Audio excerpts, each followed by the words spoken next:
Good evening, ladies and gentlemen. My name is Mompoloki Lerumo Mogobe. Welcome to this fourth episode of Mogobe's Nuggets of Wisdom podcast. I'm so excited to be joining you once again, this time to share an entirely different topic. This topic I want to share with you deals with entrepreneurship, but it's a subset of entrepreneurship because it has to do with tenders, and other people jokingly refer to it as tenderpreneurship. So I'm going to share with you top 10 secrets for successful tendering in Botswana. I'm coming to you from Gaborone, Botswana, so it is important for me that I be a little bit contextual in the context of Botswana.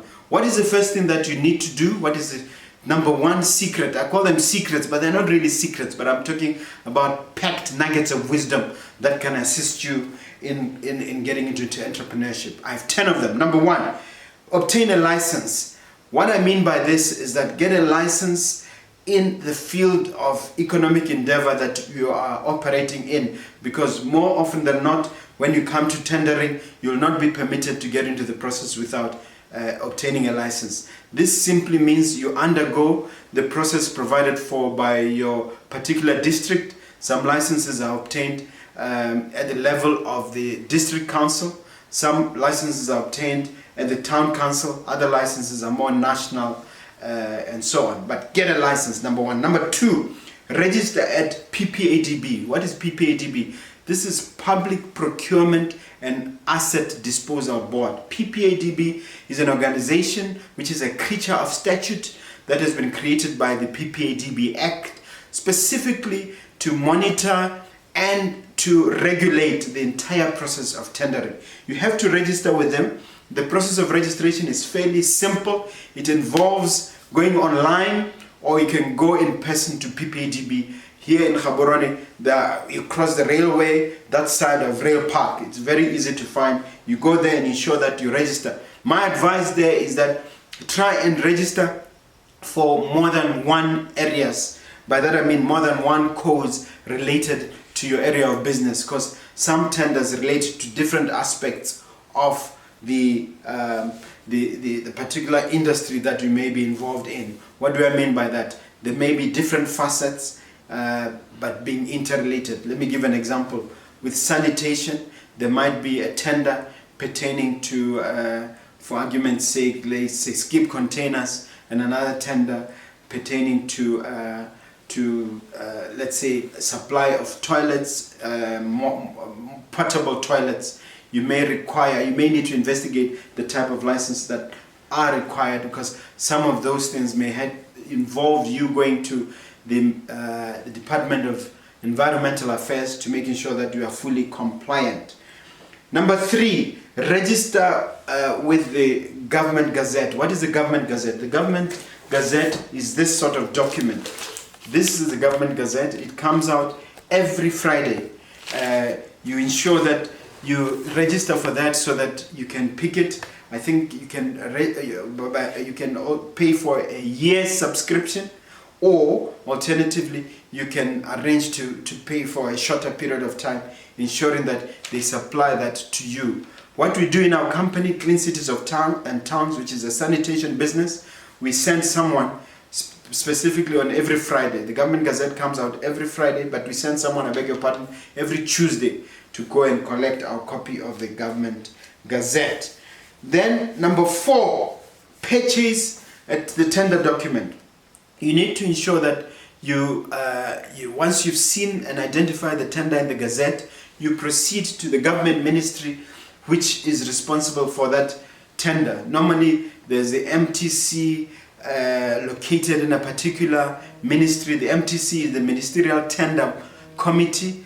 They would appoint someone who is actually attending to the sale of these tenders, and who will actually sell them to you. If you are youth, if you are 35 or under, you are in a lot of luck, my friend. You have the good fortune of being able to purchase that tender document at 50% of the price. So the youth are being encouraged to purchase to get into tendering, and therefore that's why government is offering them a discounted rate. Number five, Go through the tender document meticulously. Number 5, meticulous perusal of the tender document. You go through it line by line. I'm urging you with all the earnestness that I can muster to go through every single line and to analyze it one by one. It's important that you become familiar with all the nuances and all the aspects of the tender. Quite often I've seen tenderpreneurs or tenderers at the very last minute trying to go through the tender and then missing half of the important information that is contained therein. Number 6, be aware of site visits. What do I mean by that? Quite often with these tenders, there's provision for visiting the site. Us in the sanitation space, this is very, very crucial, because if it is a dump site that you have to know about, for instance, if it's a tender has to do with the collection of waste, you need to know certain aspects and how to maneuver around that dump site to collect the waste. If it's something to do with clearing of an area, let's say an area like Solofelo, you are required to clear that area or to collect waste and rubbish from that area through the use of compactors. You may want to go there earlier to see and to see the site, to study the area, so that when you are physically present at that site, you are able to ask meaningful and useful questions so that you can learn more about the tender. Number 7, be alert to the validity date. By that validity date, I'm talking about the deadline. There's a cutoff date on which normally they say 10 a.m. on a certain date. There's a cutoff date by which everything has to work around that. What we normally do in our company, we allow for 2 whole days prior to the deadline date for us to check and cross-check and to verify.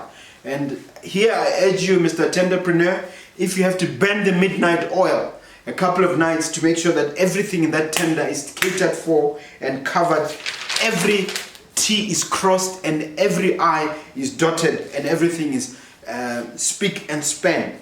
Number 8, check for certification. By certification, I mean in situations where you might need a commissioner of oaths to certify that the document that you are using to support your tender, these are supporting documents, things like your birth certificate, things like certificate of incorporation, things like your academic or even trade certificates to show your level of proficiency in that field. Those documents have to be certified. It is not acceptable to submit them without certification. So please be alert to that. It's possible for you to miss 1 or 2 documents. There used to be a time with government where the system was so strict that if you forget to certify even 1 page, your entire tender is set aside. These days, you guys are a bit lucky. The government have loosened the procedures a little bit. You can make a correction if it is a small correction. But the point remains, make sure that everything is certified. Then there's a question of binding. When I talk about binding, I mean one of the important secrets is that you make sure that your documents are properly bound. Look at this. There's an example of a tender that we submitted as Clean Cities and Towns fairly recently. You'll see that the document has been compressed neatly and nothing can fall from it. You can see the manner in which the binding was done was very thorough. And I've often heard of tenderpreneurs and entrepreneurs claiming or saying that their documents are missing or they've been disqualified because documents were not there. It's possible that there could be malicious behavior, I don't know, but it's also possible that documents could simply fall off because you've been a bit careless in the way that you bound your documents. So my advice to you, Mr. Tenderpreneur, make sure that your documents are properly bound and they cannot be dismembered or cannot be taken out or be disorganized in any way, shape or form. That is very, very vital and very, very important. Another thing to keep in mind, number 10, the 10th secret to successful tendering, Mr. Tenderpreneur, is that you must price carefully and correctly. What do I mean by that? Often, tenderpreneurs make the cardinal mistake of overpricing their tenders, hoping to make 100% profit, hoping to make a killing. Do not fall into that temptation, my friend.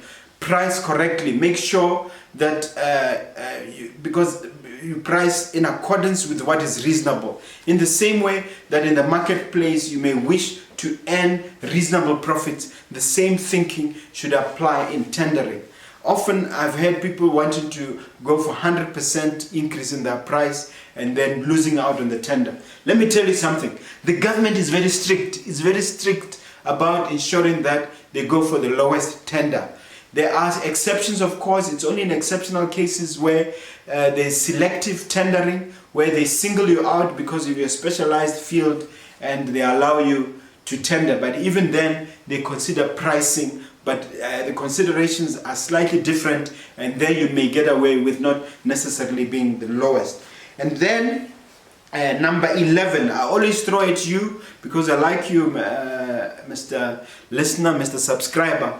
I always throw a bonus at you. The bonus for today is that you should not depend entirely on tendering. This may seem like a contradiction in terms. Having encouraged you to go for a tender, I'm now saying to you that you should not rely entirely on tendering. And the reason for saying this, and please listen to me carefully. The reason for saying this is that government has a tendency, in fact it's a policy, of not wanting to give a tender to one entity or one person for an extended length of time. Often where we've been given 3-year tenders, 5-year tenders, at the end of that period, government tends to want to look for somebody else. There's a mentality that even if you are very good, even if you have executed your tender perfectly, the mentality in government and the thinking in government and it is a political thinking is that give others a chance. So if you are entirely dependent and stuck to this tender, you may be heavily disadvantaged. The other reason for not entirely depending on government is this, that you should allow your business to be nimble. In conclusion, ladies and gentlemen, this is Mompoloki Lerumo Mogobe signing off. I hope you enjoyed these 10 secrets to successful tendering. If you like what you're hearing, and you listen to me, if you like what you're hearing, please show that by subscribing to our channel or giving a thumbs up or showing some indication that the content we are giving you is of value. Look forward to meeting with you next time. Thank you very much. Bye.